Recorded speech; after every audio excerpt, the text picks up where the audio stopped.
Hey there, this is Marissa with Marisa Moments podcast, where I give you my real life stories and their healing translations. So let's just get straight into it. When I was 24, I was attacked. I was attacked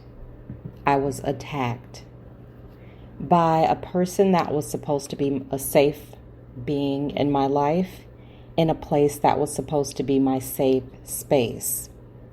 Now, I'm not saying this in terms of pity or anything like that, because I'm far beyond that with any of these stories, right? Otherwise, I probably wouldn't even be able to share them. And as in terms of forgiveness, I've long forgiven.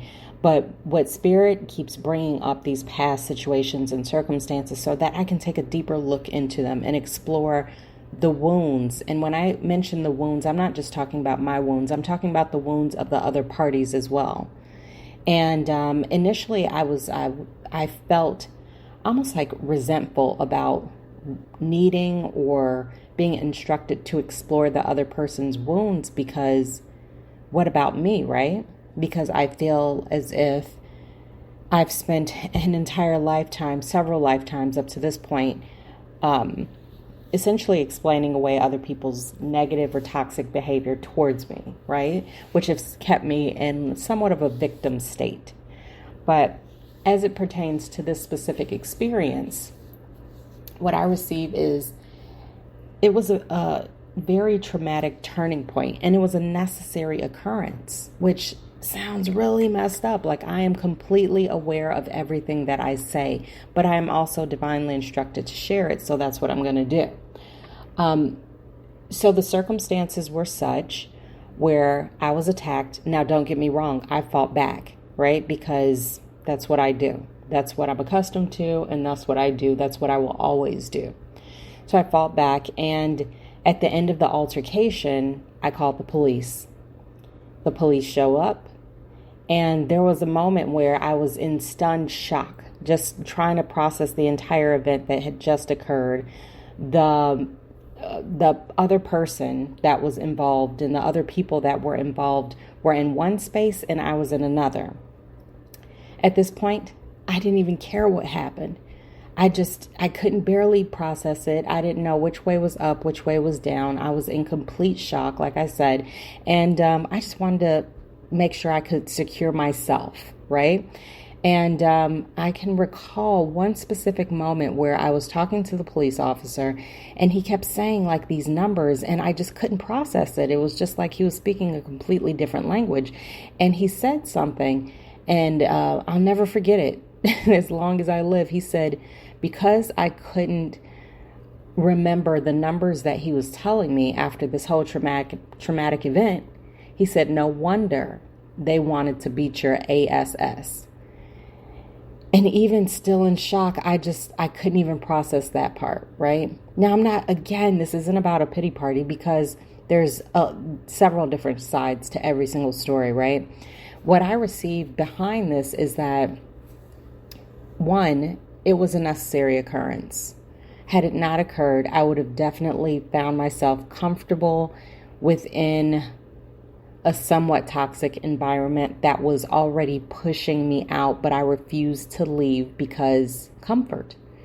And that's the thing, right? We find comfort in the most odd places and in the most dark places sometimes, just because we're scared to move forward. We're scared, or we've told ourselves or been programmed to think that we are incapable of anything beyond what we are accustomed to. So had that not happened, I would never have moved forward. Also, I can recognize in this moment that the person that attacked me was operating so fully from their wounds.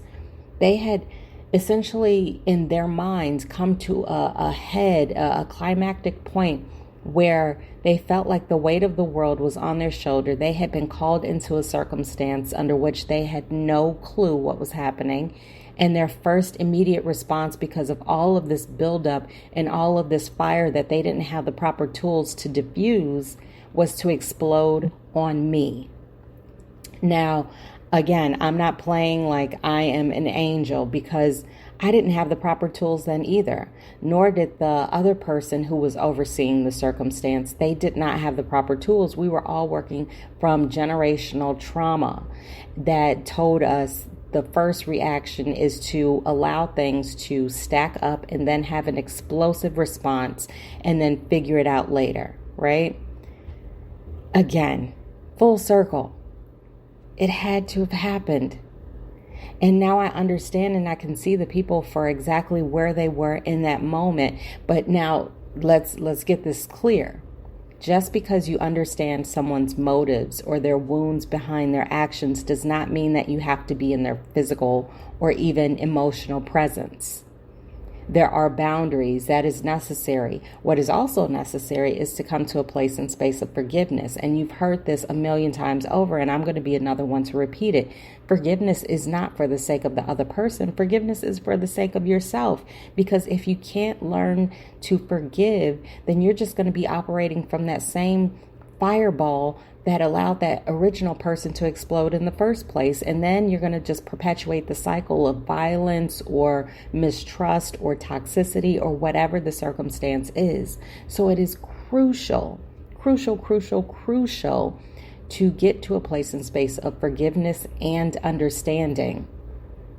But as far as the forgive and forget, I can't really speak to that.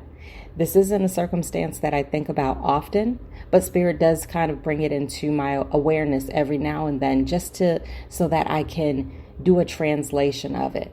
Now I recognize that when Spirit brings up the past, it's not for me to mull over. It's not for me to have PTSD or any of those things. It's for me to look for the healing translation behind it and truly be able to move on and move forward.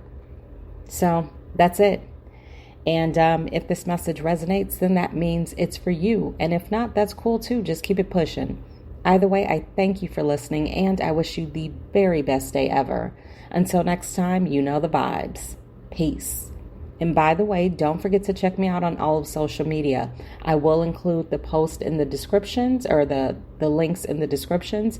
And then if this message resonates or any other messages resonate with you, then consider contributing to the cause. Essentially, any contribution is reinvested into Marisa Moments to expand and maintain the mission of healing while I heal, because the overall purpose is to expand as much as possible to bring healing and change to the entire collective who is ready, willing, and able.